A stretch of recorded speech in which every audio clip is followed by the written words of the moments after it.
proud to announce the ceasefire, the hostage deal between Israel and Hamas. The road to that deal was not easy. It was 8 months ago I laid down the elements of that deal. But because of you, all of you standing behind me, because of you, because of so many diplomats and defense professionals, we kept the pressure on Hamas. And we got it done. We got it done. That is President Biden. He's speaking at the Pentagon right now as he makes his rounds and says his goodbyes, this one as commander-in-chief at the Pentagon. You see the sign that is on the street in Tel Aviv, Israel. It says President Trump, get them. I think it says get them all home. Maybe we can drop that lower banner so everyone can read what that says. Get all of them home. This is in Tel Aviv. Obviously, this is agonizing as these families hear the numbers of people that may be released. They're not 100% sure if their loved one is dead or alive. Prime Minister Benjamin Netanyahu says that the ceasefire deal is not final yet, blaming a last-minute dispute with Hamas. 3 American hostages are still believed to be alive. A senior Biden official says that Keith Siegel is set to be released in the first phase because he is 65 years old. He's on the right. And so is 36-year-old Sagi Deckelhan, because he apparently, according to the reports, was shot and wounded and would be among the first to be released. The official says that they're committed to also freeing 20-year-old Idan Alexander, who was serving as an Israeli soldier on October the 7th. With that, we bring in Tom Nides, former U.S. ambassador to Israel from December 2021 to July 2023. Tom, thank you very much for joining us. What do you think of this deal, and what is your understanding of when it will be carried out? Well, first of all, Martha, thank you for having me. I was just thinking back. I've been on the show multiple times talking about this topic, yes, about these hostages, and I think we are really, really close to getting this done. And my hope is that by Sunday, we'll get the first wave of hostages out, which will start the beginning of a really important ceasefire. And to be honest with you, the President Biden has worked on this for, as he said in that opening clip he just did, for a year.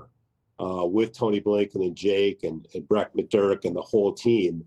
But the other thing is, I'm more than happy to give credit also to Donald Trump. Listen, he sent Steve Witkoff there and got him there, and he was pushing and pushing and pushing. And listen, I was with Miriam Adelson, a couple weeks ago, and she was doing it. It takes a village. I don't care who gets what credit. I just want these hostages home. And I think we're pretty close to getting this done. Well, I mean, it's so heartbreaking that many of these families will be accepting bodies instead of living hostages. And it's hard to believe how long this has gone on, Tom. And we've been watching it, as you say, throughout, and all of these efforts that have been made. What is your understanding of what Hamas has changed in this deal? I think we have a graphic of the Philadelphia axis, which is one of the main entry points of these tunnels that resupplies Hamas. What do you think Hamas has tried to re-engineer in this deal that has made Netanyahu reluctant to sign it until he knows that all of what they want is in there? Well, as you know, Martha, the devil's in the details of all this. You're dealing with a terrorist organization. Yeah. I mean, these are not people you want to spend time with, Hamas. So the idea that we're getting this to where we are, there's no question there's always going to be some issue that we're going to have to deal with.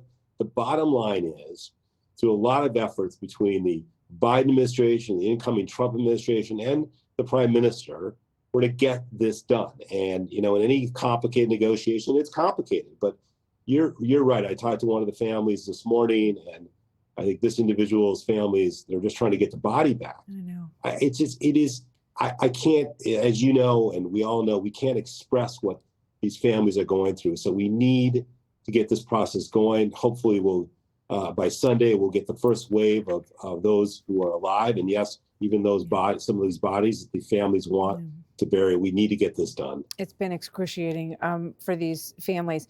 But, just a last question. We heard Tony Blinken say that Hamas has reconstituted, and that for the Hamas members who have been killed in this back and forth, they keep, adding new people to the fight.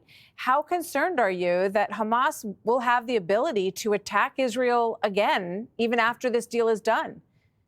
Well, I think what the secretary was alluding to is that they have been recruiting people. Their ability to do what they did on October 7th does not exist. Israel has done a spectacular job of eliminating the actual threat of Hamas. Now, the real question, what's going to happen the day after? And this is where it's going to be the second phase of this deal. Mm-hmm. At the end of the day, they need to have a reformed, and I repeat, a reformed Palestinian Authority inside Gaza to begin to create the security with the Emirates and the Saudis and the other countries to keep the peace. Well, this is going to be a challenge. It happens in every war in every country, and they're going to need that. But I think ultimately they have a deal here, and once you start a deal like this, as we've just seen in Lebanon, you begin a process. So I am convinced that the next administration will work with the prime minister and his government to secure the peace in Hamas. Well,